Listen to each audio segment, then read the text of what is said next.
சாந்தி sister குஷி குஷியா இருக்கீங்களா? ஓம் சாந்தி brother. குஷி குஷியா இருக்கிறோம். Okay sister. இன்னைக்கு வந்து ஹிந்தியில எடுக்கிற ராமாயணத்தை பத்தி பார்க்க போறோம் இல்லையா? ஆமா. ம். எனக்கு இந்த என்ன ஒரு ஆச்சரியம்னா, வருஷம் வருஷம் ராமாயணம் எடுக்குறாங்க. சீரியல் எடுக்கிறாங்க, இல்ல சினிமா எடுக்கிறாங்க. ஏதோ ஒண்ணு. அந்த ஆ, காலத்துல இருந்து கம்பராமாயணம்ங்கிறது அந்த அந்த காலத்துல அஞ்சலி தேவி, அந்த பத்மினி இவங்களெல்லாம் வச்சு அப்பையில இருந்து எடுத்துட்டு தான் இருக்காங்க. ஆ. சினிமா ஆரம்பத்துல இருந்து இந்த இருக்குது. படம் ஆனா படம் ஒவ்வொரு வந்து படம் வந்து ம், ராமாயணம் தான் எடுக்குறாங்க. மகாபாரதம் எடுக்கிற மாரி தெரியல. ஆமா. ராமாயணம் அது தான் ஒரு போன வருஷமும் எடுத்தாங்க. இப்பவும் எடுக்குறாங்க. ஆ, ஏன் மகாபாரதம் எடுக்க மாட்றாங்க தெரியல. ஆ, ம், ஆனா ராமாயணத்துல நெறைய மெசேஜ் இருக்கு. போன தடவ வந்த ஆதிபுருஷ் படம் வந்து செம சூப்பர் படம். ஆனா அவ்ளோ எதிர்ப்பு. அவங்களுக்கு புரியல. அதனால எதிர்க்கிறாங்க. மக்கள் எதிர்த்தாலே அது நல்ல படமா தான் இருக்கும். அதான் விஷயமே. ஆ, சோ இத பத்தி சொல்லுங்க சிஸ்டர். அது மட்டும் இல்லாம ஒவ்வொரு காலகட்டத்திலயும் அந்த சீதா கேரக்டர் ரொம்ப விமர்சனம் பண்ணுவாங்க.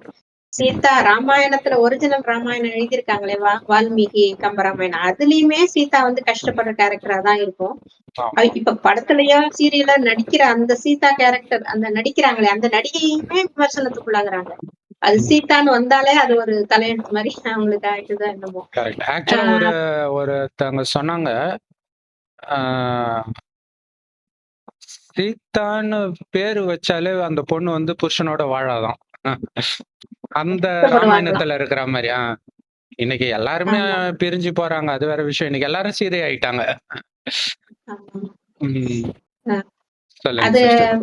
ம். 87ல ராமத்துல வந்து தீபிகான்னு ஒருத்தங்க நடிச்சாங்க சீரியல்ல. ம், ம், அவங்களுமே முதல்ல என்ன சொன்னாங்க, லோ பட்ஜெட் படத்துல நடிச்சா ம், சாதாரண ஹிந்தி படத்துல நடிச்ச பொண்ணுதான், இப்ப எப்படி ம். சீதாவா நடிக்கலாம் அப்படின்னு அப்பயும் விமர்சனம் வந்துச்சு. அதுக்கப்புறம் கொஞ்சம் வருஷத்துக்கு முன்னாடி நயன்தாரா நடிச்சாங்களே அந்த ஒரு தெலுங்கு படத்துல ஏதோ சீதா. ராமாயணம் அதையும் வந்தது. ம். அதுலயும் சீதாவ வந்து இவங்க எப்படி சீதாவ நடிக்கலாம்? இவங்க பர்சனல் லைஃப்ல எவ்வளவு இதா இருக்காங்க. ஒருத்தங்கள லவ் பண்றது, இன்னொருத்தங்களோட வாழ்றது, இப்படிலாம் அவங்கள வந்து பர்சனல் லைஃப் அந்த டைம் தான் பிரச்சனை போச்சு. ம். பிரச்சனை போச்சு. அத வச்சு விமர்சனம் பண்ணாங்க. இவங்கெல்லாம் எப்படி சீதாவா நடிக்க முடியும்? எப்படி ஏத்துக்க முடியும்? அப்படின்ட்டு. ம். அதுக்கப்புறம் அவங்க சூப்பரா நடிச்சிருப்பாங்க. அதுக்கப்புறம் இந்த கேரக்டருக்கு இவங்க ரொம்ப சூப்பரா நடிச்சுட்டாங்க. அதுக்கப்புறம் பாராட்டு வந்தது. ம். அதே மாரிதான் ஒவ்வொரு படத்துக்கும். அதே மாரிதான் இப்ப சாய் பல்லவி நடிக்கிறதுல இவங்க வந்து ஹிந்தி வந்து சரியா இவங்களுக்கு பேச தெரியல. தமிழ் ஆக்சென்ட் இருக்கு. ஏன்னா சவுத் இந்தியால இருந்து போனனால. அவ்வளவு ம். அந்த உருவ கேலி, அந்த அழக பார்த்தாலும் இவங்கள பார்த்தா சீதா மாரியே ஒரு ஃபீலிங் வரல அப்படின்னு அந்த பழைய தீபிகா அவங்களே சொன்னாங்களாம். இந்த மாரி ம். நெறைய ம். இது. வந்து சீதா கேரக்டருக்கு இவங்க கொஞ்சம் கூட பொருத்தமே கிடையாது. இத விட அந்த மண்டோதரி, அந்த மத்த சைடு கேரக்டர்ஸ் ஆமா. பின்னாடி வர்றவங்க மத்தவங்கலாம் அழகா இருக்கிறாங்க. அது உண்மதான் அது. ஆ, சொல்லிட்டு காஜல் அகர்வால் மண்டோதரியா ஏதோ நெனைக்கிறேன். ஆமா. அவங்க ம். எல்லாமே அழகா இருக்காங்க அப்படின்னு சொல்லிட்டு ம். உருவத்த வச்சு கேலி பண்ற சாய் பல்லவிய ரொம்ப மட்டமா பேசு இதெல்லாம் நடந்துகிட்டு இருக்குது. ஆனா ம். சாய் பல்லவி ரொம்ப நல்லா நடிப்பாங்க. நல்ல நடிகை. அப்புறம் அசிங்கமான சீன்ஸ் அந்த மாதிரி ட்ரெஸ் போட்டுட்டு வந்து நடிக்கிறது அதெல்லாம் இல்ல. கொஞ்சம் ம். நல்ல கேரக்டர், ஒழுக்கமான கேரக்டராவே நடிப்பாங்க. நல்ல நல்ல படத்துலயும் ஆக்டிங்க்கு தான் இம்பார்ட்டன்ஸ் குடுப்பாங்க. அப்புறம் ம். செயற்கையான அந்த இதுக்கு மேக்கப் பண்றது அந்த மாரி கிடையாது. ஹிந்தி நடிகைகள் அத்தன பேருமே ஏதாவது ஒரு பிளாஸ்டிக் சர்ஜரி பண்ணியிருப்பாங்க ஃபேஸ்க்கு. ஏதாவது ம். ஒண்ணு பண்ணி செயற்கையா அழகு உண்டாக்கிப்பாங்க. இவங்க அப்படி இல்லாம இயற்கை அழகோட ரொம்ப கூட மேக்கப் பண்றதில்ல அப்படின்னு கேள்விப்பட்டோம். ம். இயற்கையான அதோட இருக்குது. அதோட இல்லாம படம் வந்ததுக்கு அப்புறம் பாருங்க, அவங்க நடிப்ப பார்த்து நீங்களே அசந்து போவீங்க. அது மாரி சவுத் இண்டியன்ஸ் எல்லாம் சப்போர்ட் பண்ணியும் பேசிட்டு இருக்கிறாங்க. இப்படி போயிட்டு இருக்குது. ஆனா இவங்க சீதையெல்லாம் யார் பார்த்திருக்கா? கம்பேர் பண்றாங்களே, அவங்க இப்படி இருக்காங்க. சீதைனா இப்படிதான் இருக்கணும், அப்படிதான் இருக்கணும்னு ஒரு கற்பனையில வாழ்ந்துட்டு இருக்காங்கல்ல. உண்மையான சீதா எப்படி இருப்பாங்க? அப்புறம் திரேதாயுக சீதா வந்து இப்படிதான் ட்ரெஸ் பண்ணியிருப்பாங்களா? அங்க பிளவுஸ் தச்சு போட்டுக்கிட்டு இருந்தாங்களா? அதுல எம்ப்ராய்டரி டிசைன் வேற வந்ததா? இப்படி இத பத்தி வேற விமர்சனம். அதுல ம். வந்து ஆதிபுருஷ்ல வர்றவங்க தான் கரெக்ட்டா ட்ரெஸ் பண்ணிருக்காங்க. அது ஆனா கிளாமரஸா பண்ணிருக்காங்க. இப்படி இப்படின்னு ம். அந்த ட்ரெஸ்ஸ பத்தி திரேதாயத்துல இப்படிதான் பண்ணியிருப்பாங்களா அப்படின்னு இவங்களா ஒரு கற்பனையில பண்ணிக்கிட்டு இருக்காங்க.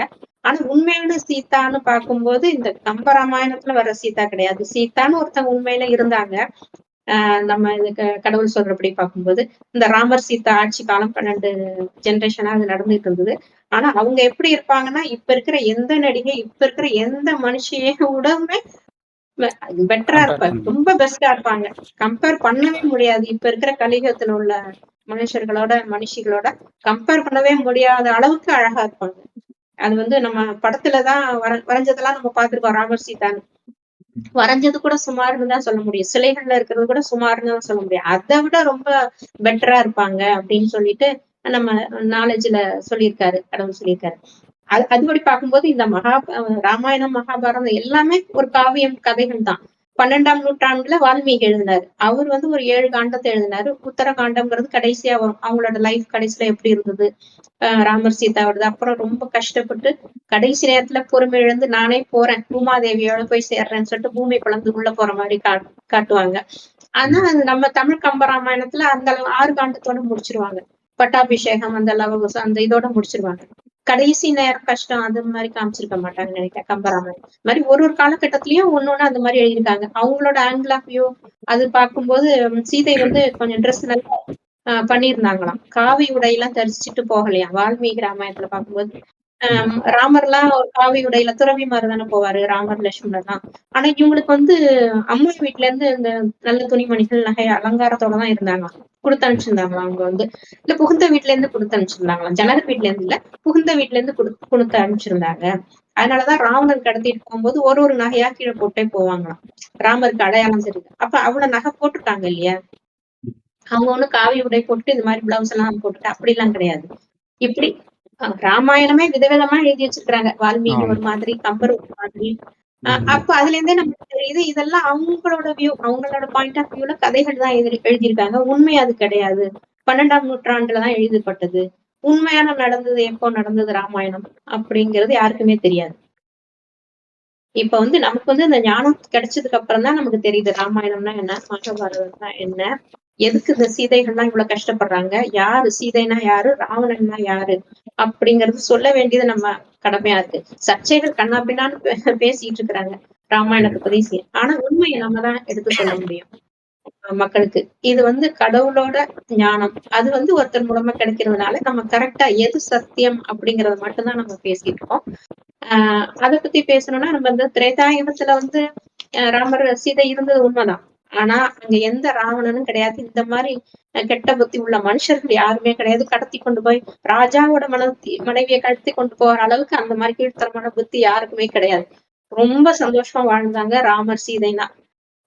ஆனந்தம் மட்டுமே இருக்கும். சுகம், ஆனந்தம் அது மட்டும்தான் இருக்குமே தவிர ஆத்ம உணர்வுல இருப்பாங்க. மத்தபடி இந்த மாதிரி எண்ணங்கள் கொண்ட மனிதர்கள் யாருமே கிடையாது. இருக்கிறதே ஒரு 30 முக்கோடி பேர்ன்னு சொல்றோமே, அப்ப அத்தனை பேர் தான் வாழ்ந்தாங்க உலகத்திலே. அப்ப அப்படி இருக்கும்போது யாரு எங்கேருந்து எங்க கடத்தி கொண்டு போறாங்க? இதெல்லாம் கொஞ்சம் லாஜிக்கா யோசிக்க மாட்டேன்றாங்க. ஏதோ கதைய வச்சுக்கிட்டு இது உண்மையா பொய்யா அது அப்படி இப்படி சர்ச்சை தான் பண்ணிட்டு இருக்காங்க. ஆனா உண்மையை நம்ம சொல்லணும்.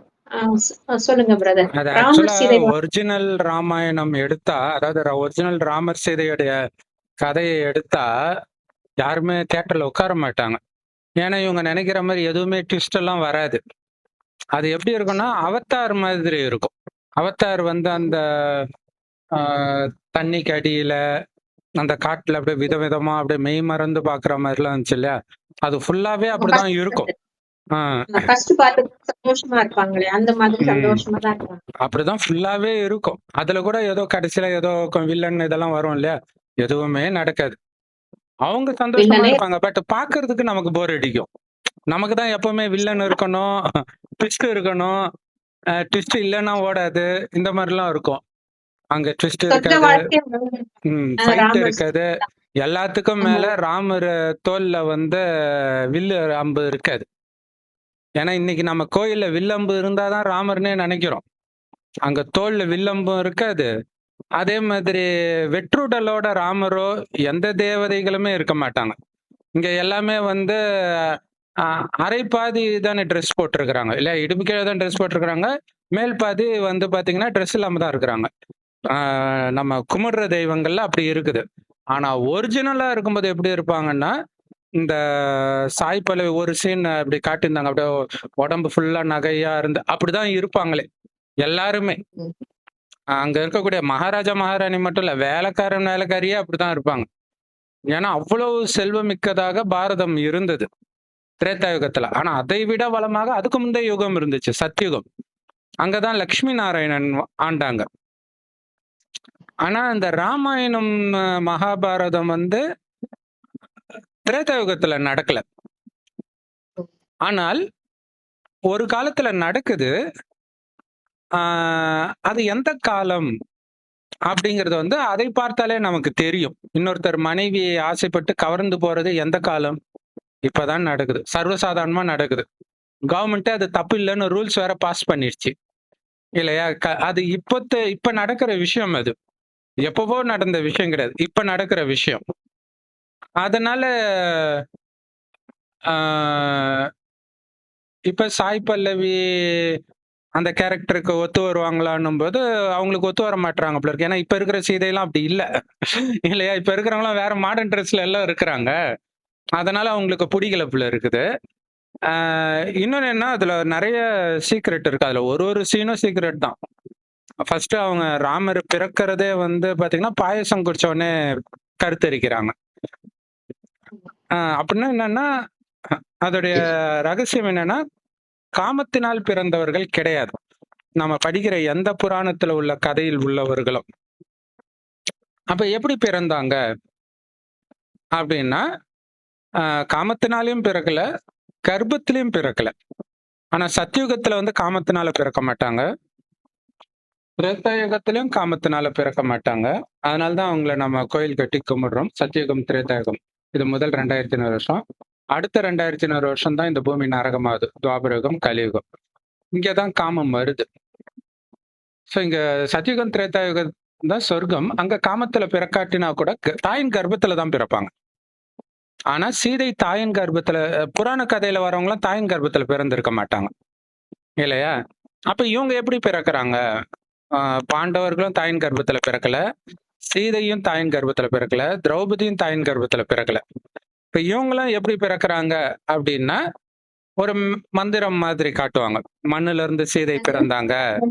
நெருப்புல எங்க இருந்து வந்தாங்க திரௌபதி ஆ, கேட்பாங்க. ஆமா. நெருப்புல இருந்து ஞாபகம் வருதுல. திரௌபதி, சிவபெருமான் நெற்றியில இருந்து முருகன், அழுக்க உருட்டி பிள்ளையாரு. அப்ப இவங்க கர்ப்பத்தின் மூலமாக பிறக்கல. இதுதான் அங்க இருக்கக்கூடிய மெசேஜ். அப்ப இப்படி எல்லாம் பிறப்பாங்களா அப்படிங்கறது லாஜிக் தான். ஆனா அங்க சொல்லப்பட்ட விஷயத்தோடைய ஒரிஜினல் அர்த்தம் என்னன்னா, ஒண்ணு ஒவ்வொரு இடத்துல இருந்து பிறக்கிற மாதிரி இருக்குது. ஆனா எதுவுமே கர்ப்பத்துல இருந்து பிறக்கல. இதுதான் அங்க மெசேஜ். கர்ப்பத்துல இருந்து பிறக்கல. அப்ப மற்ற இடத்துல இருந்து பிறக்க முடியுமா? பெரியார் கூட அப்படி கேட்டிருப்பாரு. கரெக்ட். பிறக்க முடியாது. கர்ப்பத்தின் மூலமா தான் பிறக்க முடியும். அப்ப இது என்ன அப்படின்னா, கர்ப்பத்தின் மூலமாக பிறந்தவர்கள் தான் இன்னொரு ஜென்மம் எடுக்கிறாங்க. அது அந்த பிராமணர்களுக்கு கூட சொல்லுவாங்க. பிராமணர்களுக்கு பார்ப்பனர்கள்னுவாங்க. பார்ப்பனர்களுக்கு அர்த்தம் வந்து 2 முறை பிறந்தவர்கள்னு அர்த்தமா. அப்ப 2 முறை பிறக்கிறாங்க அப்படின்னா, ஒண்ணு தாயின் கர்ப்பத்துல எல்லாரும் மாதிரி பிறக்கிறது. இன்னொரு முறை பிறக்கிறது வந்து அங்க வந்து அந்த பூணூல் போட்டு அப்ப ஒரு தடவை பிறக்கிறது. அதாவது வேதத்தை படிக்க தயாராகிறாங்க. அந்த மாதிரி நாம, அதாவது நாமன்றதோட இந்த புராணத்தில் வருபவர்கள் சாதாரணமாக பிறந்த கலியுக மனிதர்கள். அதனால்தான் கலியுகத்துல அப்ப முருகன் இருக்கும்பொழுது என்ன நடக்குது? அசுரர்கள் இருக்கிறாங்க. ராமர் பிறக்கும்போது என்ன இருக்குது? ராவணன் இருக்கிறான். மோசமான விஷயங்கள் நடக்கும் பொழுது அவர்களுடைய ஜென்மம் நடக்குது. இப்பதான் இந்த மோசமான விஷயங்கள் நடக்குது. குறிப்பாக இந்த கள்ளத்தொடர்பு, காமம் சார்ந்த விஷயங்கள். இந்த நேரத்துல இந்த விஷயத்த சொல்றதுக்கு இன்னொரு சிக்னல் பாத்தீங்கன்னா, ராமருடைய அப்பாவுக்கு 1000 மனைவி. தசரதருக்கு. அப்படியே முறைப்படின்னு பார்த்தா கூட அது 1000 பேரு ஃபுல்லா காட்ட மாட்டாங்க. அந்த 3 பேரை தான் காட்டுறாங்க. அப்ப கூட 3 மனைவி. இல்லையா? அப்ப அதோடைய அர்த்தம் என்னன்னா, அந்த காலகட்டம் அப்படி இருக்குது. 3 மனைவின்னு அர்த்தம் கிடையாது. கள்ளத்தொடர்பு இந்த மாதிரி விஷயங்கள். சரி, அதுவுமே மனைவி டைவர்ஸ் அதுவும் ஆயிட்டு தான் இருக்குது. இப்ப ராமர் வந்து ஒருவனுக்கு ஒருத்தியா, ராமர்னா அதுக்கு தான் ஃபேமஸ். ராமர் மாதிரி கணவன் இருக்கணும் தானே சொல்றாங்க. அப்ப அதுக்கு காரணம் என்ன? ஒருவனுக்கு ஒருத்தியா வாழ்ந்தாருன்னு. அப்ப இது வந்து ஆச்சரியமா இருக்கும். இது என்ன ஒருவனுக்கு ஒருத்தின்னா அவ்வளவு பெரிய விஷயமா? அப்படின்னு எனக்கு சின்ன வயசுல தோணும். ஏன்னா இப்ப எல்லாரும் அப்படித்தானே இருக்கிறாங்க. ஆனா இப்ப அம்மா அப்படி அப்பா இல்ல. எல்லாரும் ஒருவனுக்கு ஒருத்தி. நம்ம அப்பா அம்மா காலம் வரைக்கும் அப்படிதான் இருந்துச்சு. இருந்துச்சு. எல்லாரும் இப்ப அது மாறுது. ஒழுக்கமாக. ஆனா இப்ப ஒருவனுக்கு ஒருத்தியா இருந்தா அது பெரிய அதிசயம். மனசுல கூட இல்ல, மனசுல கூட யாரையும் திரும்பி பார்க்காம, யாரையும் ரசிக்காம, தேடியே வந்தா கூட ரிஜெக்ட் பண்றது. ராமர் அவ்வளவும் பண்றாரு. இல்லையா? அதாவது இவங்க சூர்பனகை வந்து மூக்கு பெருசா பல்லு நீட்டா இருக்கிற மாதிரி காட்டுறாங்களே தவிர, ராமர் முன்னாடி தோன்றும் போது அவ தேவதை மாதிரி தான் வந்து நிப்பா. மாதிரி. ஆ, ஆமா. அப்ப தேவதை முன்னாடி வந்து அப்ப அதோடைய அர்த்தம் என்னன்னா, இன்னைக்கு வந்து அசிங்கமாக இருந்தாலும் இன்னைக்கு சாய் பல்லவி சொல்றாங்கல்ல, எதனால அத சொல்றாங்கன்னா, இதுக்கு முந்தைய ஜெனரேஷன்ல இருந்த சீதைய கம்பேர் பண்றாங்க. கண்டிப்பா சாய் பல்லவி இதுக்கு முன்னாடி ஜெனரேஷன விட அசிங்கமா தான் இருப்பாங்க. அதுல டவுட் கிடையாது. ஹீரோஸும் அப்படித்தானே. ரஜினி, கமல் அந்த ஜெனரேஷன் கம்பேர் பண்ணும்போது, இப்ப இருக்கிற எந்த ஹீரோ அழகா இருக்கிறாங்க? அதே மாதிரி எம்ஜிஆர், சிவாஜி காலத்துல ஜெமினி கணேசன் அவங்களோட கம்பேர் பண்ணும்போது, ரஜினி, கமல் காலத்துல யார் அழகா இருந்தாங்க? கிடையாது. அது ஜெனரேஷன் வர, வர, வர, வர அது குறைஞ்சுகிட்டு தான் வரும். இல்லையா? ஆ சோ அதனால இவங்க வந்து குறைஞ்சுகிட்டு தான் இருப்பாங்க. அப்ப இவங்க வந்து அதோட கம்பேர் பண்ணி சீதைக்கு இவங்க தகுதி இல்லன்றது வந்து அதை கம்பேர் பண்ணி சொல்றாங்க. அது கரெக்ட் தான். இப்ப கிருஷ்ணராக என்டிஆர் நடிச்சார். அதுக்கு ஈக்குவலா இப்ப யாரு நடிக்க முடியும்? இல்லையா? அது அந்த அளவுக்கு அழகு இருக்காது. அதே மாதிரி நம்ம சீரியல்ல டிடில பார்த்த சீரியல்ல வந்த கிருஷ்ணர் மாதிரி அழகா இப்பவும் யாரும் நடிக்க முடியாது. ஸோ நம்ம டிடில பார்க்கும்போது இருந்த கிருஷ்ணர் வந்து அவ்வளோ அழகா இருப்பார். சான்ஸே இல்ல. அது மாதிரி சத்தியமா இப்ப கிடைக்காது. எங்கேயுமே கிடைக்காது. அவ்வளோ அழகா இருப்பாரு. ஒரு 2 ஜெனரேஷன் ஆயிடுச்சு. அப்ப 2 ஜெனரேஷன் முன்னாடி அவ்வளோ அழகா இருந்தாங்கன்றது உண்மைதான். அந்த மாதிரி கிருஷ்ணரும் கிடைக்க மாட்டாங்க. அந்த மாதிரி சீதையும் இப்ப கிடைக்க மாட்டாங்க தான். அதுல டவுட்டே கிடையாது. கண்டிப்பா கிடைக்க மாட்டாங்க தான். அதனால அவங்க வந்து அத சொல்றது வந்து அது தப்புன்னுலாம் நம்ம சொல்ல முடியாது. ஏன்னா அத கம்பேர் பண்ணி சொல்றாங்க. அது ஓகே. ஆனால் ராமாயணத்துல போட்டு இருக்கிற சீதைகள் எல்லாமே சூர்பனகைகள் மாதிரி தான் இருப்பாங்க. சூர்பனகை தான். சீதைன்றது வேற யாரும் இல்ல. சூர்பனகை தான். ஏன்னா, அழுக்குல இருந்து பிள்ளையார உருட்டி வச்சாங்கன்னாங்க இல்லையா? அப்ப என்ன அர்த்தம் அப்டின்னா, சொர்க்கத்துல வந்து அழுக்கே இருக்காது. உடம்புல கிடையாது. ஆத்மால. ஆத்மானா உயிர். அது புருவ மத்தியில நட்சத்திரம் மாரி ஜொலிக்கிறனால தான் இங்க பொட்டு வைக்கிற பழக்கம் இருக்கு. அந்த ஆத்மா தான் கண் வழியா பாக்குது, வாய் வழியா பேசுது, எல்லா காரியத்தையும் செய்யுது, யோசிக்கிறது எல்லாமே ஆத்மா தான் பண்ணுது. அந்த ஆத்மால காமம், கோபம், பற்று, பேராசை, அகங்காரம்ன்ற அழுக்கே இருக்காது அங்க யாருக்குமே 2500 வருஷம். அதனால தான் அவங்கள நம்ம கோயில் கட்டி கும்பிடுறோம். எப்ப அழுக்கு வருது அப்படின்னா, அவங்க ஆத்மான்ற உணர்வுல இருப்பாங்க. ஒருவர் ஆத்மான்னு பார்ப்பாங்க. அவ்ளோ அழகா இருப்பாங்க. ஏன்னா, 1 ஜெனரேஷன், 2 ஜெனரேஷன் முன்னாடியே இவ்ளோ அழகுன்னா, 63 ஜெனரேஷனுக்கு முன்னாடி இருந்தது சொர்க்கம். அப்ப எவ்ளோ அழகா இருந்திருப்பாங்க. அதுலயும் ஆரம்பத்துல 84 பிறவிக்கு முன்னாடி, அதாவது 5000 வருஷம் முன்னாடி அவ்ளோ அழகா இருப்பாங்க. அவங்கள வந்து கற்பனைக்கே எட்டாதுன்றார் அந்த அழகு. இல்ல இப்ப 2 ஜெனரேஷன் முன்னாடி இருந்தவங்களே அவ்வளவு அழகா இருக்கிறத நாம பாக்குறோம். அப்படி இருக்கும்போது இல்லையா தியாகராஜ பாகவதர்லாம் பார்த்தா அவ்வளவு அழகா இருப்பாருன்னு பார்த்தவங்க எல்லாம் சொல்றாங்க. அப்ப அது அந்த அளவுக்குலாம் இப்ப அழகு கிடையாது. அப்ப 5000 வருஷம் முன்னாடி அவ்வளவு அழகாக இருந்ததுக்கு காரணம் அவங்களுடைய ஆத்மால அழுக்கு இல்ல. Face is the index of மைண்ட்ன்றாங்க இல்லையா? அகத்தின் அழகு முகத்தில் தெரியும். அப்ப அவங்க ஏன் அவ்வளவு அழகா இருக்கிறாங்கன்னா அவங்க ஆத்மா அழகா இருக்கும். ஆத்மால அழுக்கு இருக்காது. ஆண்களும் பெண்களும் அவ்வளவு அழகா இருந்தாலும் காமம்னா என்னன்னே தெரியாது. கணவனும் மனைவியும் நமக்கு ஒரு வாரிசு வேணும்னு நினைக்கும் போது மனைவி கர்ப்பமாவலே தவிர சின்ன சலனம் கூட இருக்காது. எப்படி அது சாத்தியம் அப்படின்னா உடம்புல வந்து அவங்க கவனம் போகாது. ஆத்மால தான் கவனம் இருக்கும் இல்லையா? கார் ஓட்டுறது டிரைவர் தான். இடிச்சா டிரைவர் கூட தான் சண்டை போடுவோம். கார் கூட சண்டை போட மாட்டோம். அந்த மாதிரி இந்த உடம்புன்ற காரை டிரைவரா ஆத்மா தான் டிரைவர் ஆகி ஓட்டிட்டு இருக்குதுன்னு அவங்களுக்கு தெரியும். இயல்பாகவே 2500 வருஷம் இந்த உணர்வுல தான் இருந்தாங்க. அதனால எந்த விதமான துக்கமும் கிடையாது. ஏன்னா எந்த விதமான பாவமும் நடக்கல. பாவம் நடந்தாதான் தண்டனையாக நோய் வரும், இயற்கை சீற்றம் வரும், இது ஏழ்மை வரும். அங்க எவ்வளவு செல்வந்தர்கள்னா தங்க செங்கற்களால் கட்டப்பட்ட மாட மாளிகையில இருந்தாங்க சொர்க்கத்துல. அங்க முதல்ல லட்சுமி நாராயணன் ராஜ்யம். அதுவே 8 தலைமுறை. 1ஆம் நாராயணன், 2ஆம் நாராயணன், 3ஆம் நாராயணன் 8 நாராயணன். அவங்க கல்யாணம் பண்ற பொண்ணுங்க தான் அஷ்டலட்சுமிகள். அதே மாதிரி 12 ராமர் சீதை இருக்கிறாங்க. இதெல்லாம் யாருமே மனிதர்கள் எழுதினது கிடையாது எந்த வேதத்திலயும். இது வந்து இப்ப கடவுள் கடைசின்னு ஒரு வருடம் அவருடைய இருப்பிடமாக பரந்தாமத்துல இருந்து வந்து சொல்றாரு. ஒரு வயோதிகர் உடல்ல வந்து இந்த ஞானத்தை சொல்றாரு. அப்புறம் என்ன ஆகுதுன்னா, ஆத்மான்றத மறந்துடுறோம். உடம்புன்ற உணர்வுக்கு வரும்போது புலன் இன்பத்துக்கு அடிமையாகுறோம்.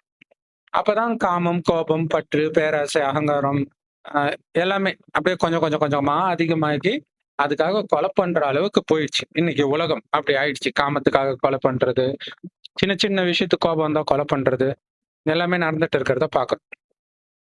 இந்த நேரத்துல இறைவன் வராரு. நீங்க எப்படி இருந்தீங்க, இப்ப இப்படி ஆயிட்டீங்கன்னு நமக்கு ஞாபகப்படுத்துறாரு. நாராயணனா இருந்தவங்க இன்னைக்கு நரன் ஆகிட்டீங்க. நரன் நாராயணன்ட்டு சில இடங்கள்ல கோயில் இருக்கும். அப்ப நரன்னா நரனிலிருந்து நான் நரன்னா கலியுகத்தின் அழுக்கான மனிதன் அர்த்தம். அல்லது குரங்குன்னு கூட சொல்லலாம். இல்ல குரங்கு மாதிரி ஆயிட்டோம். அதனாலதான் ஆஞ்சநேயர் வச்சிருக்கிறாங்க. அப்படி குரங்கு மாதிரி இருக்கிற நம்மள மீண்டும் நாராயணன் ஆக்குறதுக்கு தான் சிவபெருமான் வரார். சோ குரங்கா இருந்து நாராயணன் ஆகிற நாம கடவுள் கிடையாது. நம்மள அப்படி மாத்தினாரு பாருங்க சிவபெருமான். அவர்தான் கடவுள். எப்படி மாத்துறாரு? அவர் சொல்றாரு, உடல்னு நினைச்சதுனால தான் இவ்வளவு பாவம் செஞ்சீங்க. நீங்க அழியக்கூடிய உடம்பு கிடையாது. இதை இயக்கக்கூடிய ஆத்மா. அந்த ஆத்மாவின் தந்தை தான் சிவபரமாத்மா. இன்னைய வரைக்கும் நாம அனுபவிக்கிற அத்தனையும் சிவபரமாத்மா கொடுக்கிற சொத்து. ஆனா நம்ம வந்து எல்லாம் கடவுள் கொடுத்ததுன்னு சொல்றோம். ஆனா எப்ப கொடுத்தாரு, எப்படி கொடுத்தாருன்னு தெரியாது. தெரியாதனால தான் நாஸ்திகம் வந்துச்சு. "ஏய், நான் தானே சம்பாதிச்சேன், எங்க உன் கடவுளை கொடுக்க சொல்லலாம். நீ வீட்லயே உட்காந்துட்டு கடவுள் சாப்பாடு போடுறாரா பாப்போன்னுவாங்க." சரி, வீட்டுல இருக்கிற ஹவுஸ் ஒய்ஃபுக்கெல்லாம் கடவுள் போடுறாரு இல்ல?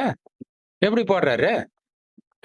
சோ அப்ப இது எப்படி நடக்குது அப்படின்னா, 5000 வருஷத்துக்கு ஒரு முறை வந்து இறைவன் 5000 வருஷத்துக்கு தேவையானதை கொடுக்கிறார். ஆத்மாவில நிரப்புறார். என்னன்னா, ஆத்மா சொர்க்கத்துல வந்து உழைச்சி சாப்பிட வேண்டிய அவசியம் கிடையாது. எல்லாருக்கும் எல்லாமும் இருக்கும். ஆனாலும் வேலை செய்வாங்க. சோம்பேறியா இருக்க மாட்டாங்க.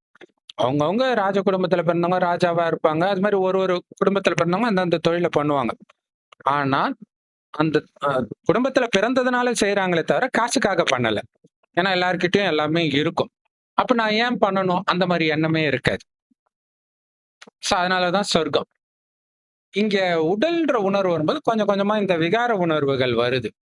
அப்பதான் சுயநலம் மேலோங்குது மனிதனுக்கு. புத்தி வேலை செய்ய மாட்டேங்குது. அப்ப வேலை செய்யாத போது தப்பு தப்பான முடிவு எடுத்து கொலை பண்ற அளவுக்கு போறான். அதே நேரத்துல பாவம் அதிகரிக்க அதிகரிக்க அவனுக்கு தண்டனையும் கிடைக்குது. நோய் வருது, இயற்கை சீற்றம் வருது, நாடுகளுக்கு இடையில யுத்தம் வருது. அப்புறம் கூட இருக்கிறவங்களே குழி பறிக்கிற துரோகம் எல்லாமே நடக்குது. இப்ப அதெல்லாம் அதிகமா நடக்குது. இந்த காமம், கோபம், பற்று, பேராசை, அகங்காரம் இந்த 5 விகாரமானிடமும் இதே 5 விகாரம் பெண்ணிடம் உள்ள இணைந்த ரூபம் தான் 10 தலை ராவணன். மற்றபடி 10 தலையை தூக்கிட்டு எவனும் கிடையாது. இந்த 10 தலை ராவணன் அந்த ராவணன் கேரக்டர் வந்து ராவணன் தமிழன் அப்படிலாம் சொல்லி அது வேற காமெடி பண்ணிட்டு இருக்காங்க. அதாவது ராவணன் தமிழன் எப்படின்னா, ஏய் சாத்தான் வந்து அரபு நாட்டுக்காரன் முஸ்லிம்கள் சொன்னா சொல்லுவாங்களா? சொன்னாது எவ்வளவு பைத்தியக்காரத்தனம். அந்த மாதிரி பைத்தியக்காரத்தனம் தெரியாமலே இருக்கிற அளவுக்கு நம்ம ஆயிட்டோம். ஆனா கெட்டவன் எந்த நாட்டை சார்ந்தவன் இருந்தா என்ன? அது இருந்தா அசிங்கம் தமிழனா இருந்தா இல்லையா? ஆக்சுவலா தமிழன்லாம் கிடையாது. ஏன்னா அப்படி ஒரு மனுஷனே கிடையாது. இந்த குணங்கள் தான் அது. அப்ப அவன் எல்லாருக்குள்ளயும் இருக்கிறான். அந்த குணத்தெல்லாம் சேர்த்து ஒரு உருவகமா 10 தலை ராவணனா காட்டிட்டாங்க. அதுதான் அந்த பாம்பு. அதுதான் அந்த சாத்தான் விஷம் அப்படிங்கறதா நாகப்பாம்பு எல்லா படத்துலயும் வர்றாரு. சாமி படத்துல எல்லாம் ஒரு பாம்பு அடக்கி ஆடுற மாதிரி இந்து தெய்வங்கள் தலையில இருக்கும் பாம்பு. கிருஷ்ணர் அந்த பாம்பு மேலதான் படுத்துட்டு இருப்பாரு. சோ இது எல்லாமே பாத்தீங்கன்னா இந்த விகாரத்தை தன் கண்ட்ரோல்ல வச்சிருக்கிறவங்க. எப்படி கண்ட்ரோல்ல வச்சிருக்கிறது? உடம்புன்னு நினைச்சா அதோடைய கண்ட்ரோல்ல நம்ம வந்துரும். அதாவது இதுதான் ராவணனை தான் சாத்தான் மாயான்னு சொல்றது. சாத்தானோட கண்ட்ரோல்ல வந்துடுறோம். ஆனா ஆத்மான்னு நினைச்சா அது உங்களுக்கு அடிமை ஆயிடும்ன்றது. கோபம் வராது, காமம் வராது, பற்று வராது, பேராசை வராது, அகங்காரம் வராது. அப்ப அதுக்கு பயிற்சி பண்ணணும். என்ன பண்ணணும்? உடம்பு கிடையாது, ஆத்மான்னு உணரணும். அடுத்தது ஆத்மாவின் அப்பா சிவத்தந்தையை நினைக்கணும். அவர் செம்பொன் நிறமான ஒளி உலகத்துல நட்சத்திரம் மாதிரி இருக்காரு. செவ்வானத்துல நட்சத்திரம் மாதிரி நம்ம அப்பா சிவன் இருக்கிறார். அவரை நினைக்க நினைக்க என்ன ஆகுனா உடல்ன்ற உணர்வுல வந்து விடுபடுவோம். அதாவது ஆத்மா தூய்மையாகும். காமம், கோபம், பற்று, பேராசை, அகங்காரம் சார்ந்த எண்ணம் வந்து ஜென்ம ஜென்மமா நம்ம ஆத்மால ஆழ் மனசுல பதிவாயிருக்குது. அது அந்த எண்ணம் மேலோங்க மேலோங்க இறைவனை நினைத்து நினைத்து அழிக்கணும். இதுதான் யுத்தம். இந்த யுத்தத்தை தாங்க ராவணனோட யுத்தம், மகாபாரதத்துல யுத்தம், மோசஸ் காலத்துல யுத்தம், இது எல்லாமே இப்ப நடக்கிறது தான். நம்ம மனசுக்குள்ள நடக்கிறது தான். அசுரர்களுக்கும் யுத்தம் நடந்தது. எல்லா புராண கதைகளுக்கும் தேவருக்கும் அசுரருக்கும் யுத்தம் நடக்கிற மாதிரி தான் யுத்தம் நடக்கும். ஒரே கதை தான் இருக்கும். தேவ குணங்கள், அசுரன்னா அசுர குணங்கள், 2 குணங்களுக்கும் நடுவுல நம்ம போராடுறதுதான் அப்படி காமிச்சிட்டாங்க புராண கதை. கண்டிப்பா. இப்ப பாத்தீங்கன்னா பிள்ளையார வந்து அழுக்குல இருந்து உருவாக்குனாங்க பார்வதின்னு சொல்றாங்க. அப்ப என்னன்னா நம்ம ஏற்கனவே சொன்ன மாதிரி ஆத்மால அழுக்கு இருக்குது. அழுக்கு கொண்ட ஆத்மாவை இறைவன் ஞானத்தை கொடுத்து சிவனுடைய குழந்தையா மாத்துறோம். அடுத்தது சிவன் ஞானத்தை கொடுத்து அந்த அழுக்கை நீக்கினோடனே அவரு ஞான கணபதியா மாறிடுறாரு. அவ்வளவுதான்.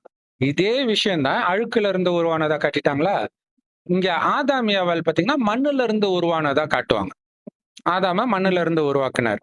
ஏன்னா தேகன்றது பஞ்ச தத்துவத்தினால உருவானது, குறிப்பாக மண்ணுன்னுவாங்க. மண்ணுல தோன்றியது மண்ணிலே போயிடுச்சு அப்படின்னு சொல்லுவாங்க.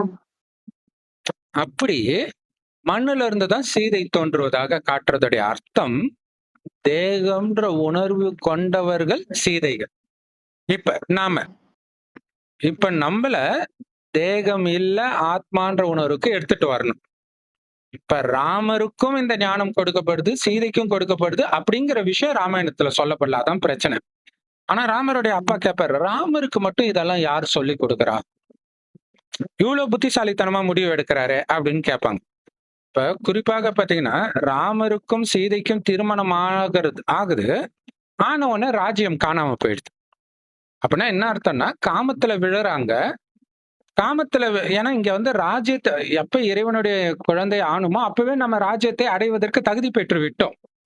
ஆனால் காமம், கோபம், பற்று, பேராசை, அகங்காரத்தில் நீங்க விழாம இருக்கணும். விழுந்துட்டீங்கன்னா அதை இழந்துடுவீங்க. அதுதான் நீங்க மகாபாரதத்துல பாத்தீங்கன்னா பாண்டவர்களுடைய அப்பா பாண்டு மகாராஜா கூட அவருடைய மனைவிய இச்சையாக கட்டி அணைப்பார். அவ்வளவுதான், செத்தே போயிடுவார். அது அர்த்தம். அதான் நம்ம செத்தா என்ன, ராஜ்யம் போச்சுன்னா என்ன, ரெண்டும் ஒண்ணுதான். அப்ப இங்க வந்து எப்ப வந்து திருமணம் ஆகுதோ ராஜ்யத்தை அடையக்கூடிய தகுதியை ராமர் சீதை இழந்துட்டாங்க. அவங்க காமத்துக்கு அடிமை ஆயிட்டாங்கன்னு அர்த்தம். அதத்தான் வந்து ராவணன் கடத்திட்டு போயிட்டான் சீதைய அப்படின்னு காட்டுறாங்க. அப்ப சீதைய ராவணன் கடத்திட்டு போறான். இவருக்கு பற்றும் இருக்குது, காமம் மட்டும் இல்ல பற்றும் இருக்குது, அழுவுறாரு, எல்லாமே பண்றாரு. இப்ப ராமருக்கும் சீதைக்கும் உள்ள டிஃபரன்ஸ் என்ன அப்படிங்கறத வந்து இந்த ரீதியில யாரும் பார்த்தே இருக்க மாட்டாங்க இல்லையா?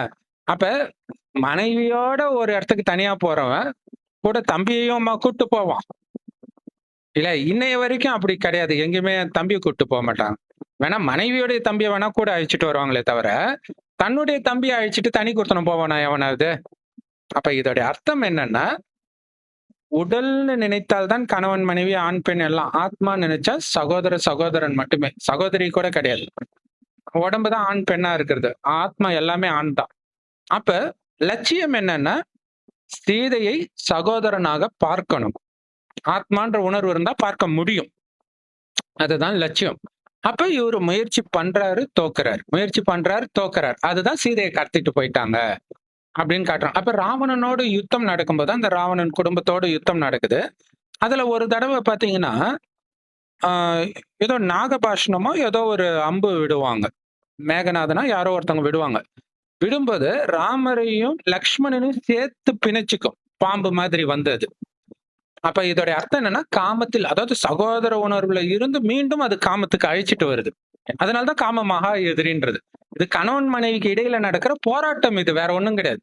கணவன் மனைவி இந்த ஞானத்தை எடுக்கிறாங்க, காமத்துல இருந்து வெளியில வரணும்னு நினைக்கிறாங்க, பக்காவா இருக்கிறாங்க, திடீர்னு ஏதோ ஒரு நாள்ல விழுந்துடுறாங்க. அதுதான் அங்க நடக்குது. பட் ஒரு டைம்ல இந்த ஞானம் பக்காவாக ஆக இறைவனை செவ்வானத்தில் நட்சத்திரம் மாதிரி நினைக்க நான் ஆத்மான்ற உணர்வுல இருக்க இறைவன் கொடுக்கிற ஞானம் முரளின்னு சொல்லுவோம். அது பிரம்மகுமாரிகள் ராஜயோக தியான நிலையத்துல முற்றிலும் இலவசமா கிடைக்குது. யூடியூப் வெப்சைட்ஸ்ல இருக்கு, அதோட லிங்க் இந்த வீடியோக்கு டிஸ்கிரிப்ஷன்ல இருக்கு, அவசியம் பார்த்து பயன்பெறுங்க. இல்லைன்னா PK சரவணகுமார் தமிழ் முரளின்னு போட்டாலும் வரும். சோ அந்த முரளி ஞானத்தை, அதுதான் கடவுளுடைய ஞானம். அதை கேட்டு பிராக்டிஸ் பண்ண காமத்துல இருந்து வெளியில வர முடியும். அப்படி வந்தாங்களா? சரி, அப்படியே வந்துட்டாலும் காமம் மட்டும் கிடையாது ராவணன். காமம், கோபம், பற்று, பேராசை, அகங்காரம் இவ்வளவும் இருக்குது இல்லையா? அப்ப மெயினா மனைவி கணவனுக்கு இடையில காமமே போனா கூட பற்று இருக்கும் இல்லையா? சோ அந்த பற்று தான் அடுத்தது. அததான் என்ன பண்றாங்க, அதுக்கப்புறம் வந்துடுறாங்க. ராவணன் கிட்ட இருந்து மீட்டுட்டு வந்துடுறாங்க. மீட்டுட்டு வந்த பிறகு சகோதரன் உணர்வுல அவங்க இருக்கிறாங்கன்னு அர்த்தம். ஆஹ் ஆனாலும் சகோதர உணர்வுல இருந்தாலும் பற்று இருக்குது. சகோதரர்களுக்கு இடையில பற்று இருக்கும்ல, அது இருக்குது. அப்ப அந்த பற்றுக்கு போராட்டம் நடக்குது. அடுத்தது குழந்தை. குழந்தை பிறந்தா அது இன்னும் பற்று பயங்கரமா இருக்கும். இப்ப இவங்க வந்து காட்டுக்கு போயிட்டா மாதிரி காட்டிட்டாங்க, சந்தேகப்பட்டாரு, அதனால காட்டுக்கு போயிட்டாங்க அப்படின்ட்டு. இங்க விஷயம் அது கிடையாது. ராமர் கொஞ்சம் கொஞ்சமா பற்றுல இருந்து வெளியில வரார். மனைவி மேல இருக்கக்கூடிய பற்றுல இருந்தும், ஆஹ் குழந்தை மேல இருக்கிற பற்றுல இருந்தும் சீதையால வர முடியல அப்படின்னு காட்டுறதுக்கு தான் சீதை வந்து குழந்தையோட இருக்கிறாங்க. அந்த குழந்தைக்கு ஒண்ணுன்னா துடிக்கிறாங்க.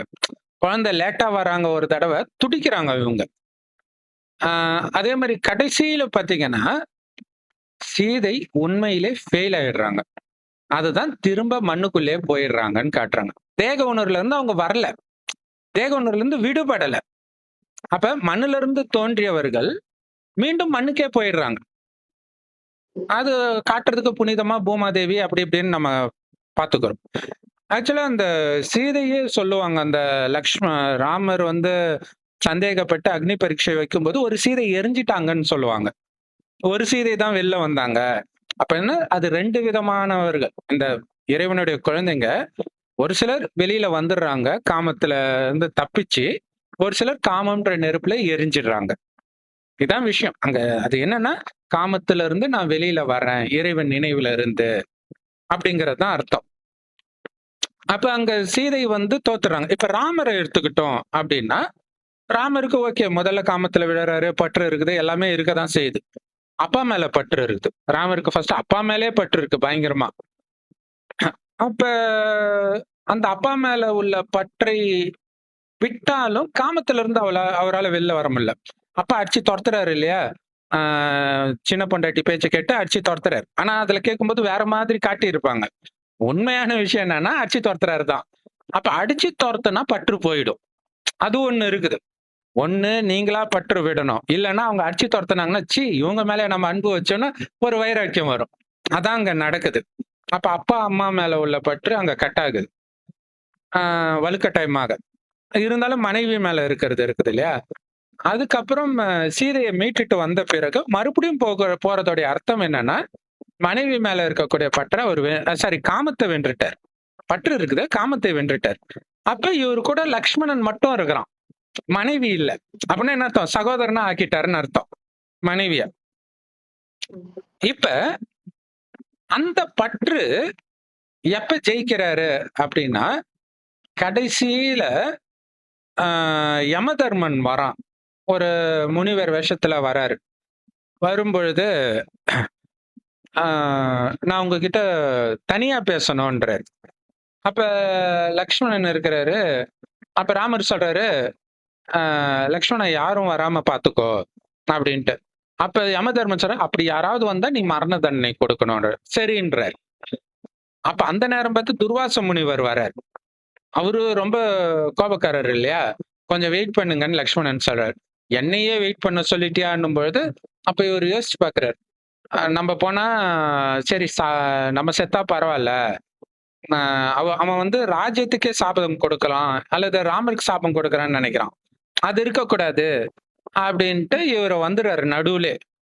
உடனே இவருக்கு ஒரு செகண்ட், ஏன் ராமா, ஏன் லக்ஷ்மணா வந்த அப்படின்ட்டு ஒரு செகண்ட் அவர் பாக்குறாரு. அப்ப பற்று இருக்குது இல்லையா? அந்த நேரம் பற்று இருக்குது. அப்ப வந்து ஆஞ்சநேயர் இந்த கொலை பண்ணணும் போது ஆஞ்சநேயர் ஒரு வழி சொல்றாரு. என்ன சொல்றாருன்னா, எனக்கு தெரிஞ்ச வரையில நல்லவனை வந்து கொல்றதும் அவனை விலக்கி வைக்கிறதும் ஒண்ணுன்னு வேதம் சொல்லுது. அதனால அவனை நிரந்தரமா விலக்கி வச்சிடுங்க அப்படின்னும் போது விலக்கி வச்சிட. அப்ப அதுவும் கட்டு, பற்றும் கட்டு. சீதை மேல இருந்த அது லக்ஷ்மணன் கணக்கு கிடையாது. அது சீதை மேல இருந்த பற்றும் கட் பண்ணிட்டாருன்னு அர்த்தம். இப்ப சீதை மேல பற்றுனா குழந்தையோட சேர்த்து. அதனாலதான் சீதை குழந்தை 2 பேருமே தனியா இருக்கிறதா காட்டுறாங்க.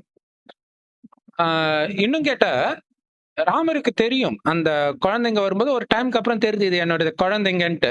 இருந்தாலும் நீங்க என்னோட குழந்தைங்கன்னு நான் எப்படி நம்புறது? உங்க அம்மா கூப்பிட்டுவான்னுவார். அப்ப அதோட அர்த்தம் என்னன்னா பற்று கட்டு. குழந்தை மேலயும் பற்று இல்லைன்னு அர்த்தம். அங்க வந்து கொடூரமா இருக்கிற மாதிரி நமக்கு தெரியும். அங்க விஷயம் என்னன்னா பற்று அவர் ஜெயிச்சிட்டாருன்னு அர்த்தம். அதுக்கப்புறம் தான் சீதை இறக்குறாங்க. அதெல்லாம் நம்ம பாக்குறோம். அதுக்கப்புறம் வந்து சராயு நதியில இன்னொரு முக்கியமான விஷயம்னா இந்த யமதர்மன் வரும்பொழுது அவர் சொல்றாரு, எல்லாரும் போன உடனே யமதர்மன் வேஷத்துல வந்து நான் வந்து உன்னை அழிச்சிட்டு போக தான் வந்திருக்கிறாராமா. ஆனாலும் நீ தயாரா இருந்தா தான் நான் அழிச்சிட்டு போவேன்னு. அப்ப ராமர் சொல்றாரு, இல்ல இல்ல நானும் உங்களை பத்தி சிந்திச்சுட்டு இருந்தேன் போலான்னுவார். அப்படின்னு என்ன அர்த்தம்? பற்று கட்டு. ஆனாலும் அந்த சகோதரன் மேல பற்று இருக்குது. போலான்னு சொன்னாலும் அந்த அந்த சின்ன இது புடிச்சு இழுத்துடும். அப்ப அங்க கொஞ்சம் தடுக்குது. அதுக்கப்புறம் பற்று கட் பண்ணிடுறாரா? அதுக்கப்புறம் தான் அப்ப மரணத்தை பற்றி சிந்திச்சிட்டு இருக்கிறேன்னா என்ன அர்த்தம்னா, இங்க இறைவனுடைய ஞானமே போறதுக்கான ஞானம் தான். ஆத்மான்னு உணர்ந்து பரமாத்மா நினைத்து நாம இப்ப மேல போகணும். ஏன்னா உலகம் அழிய போகுது.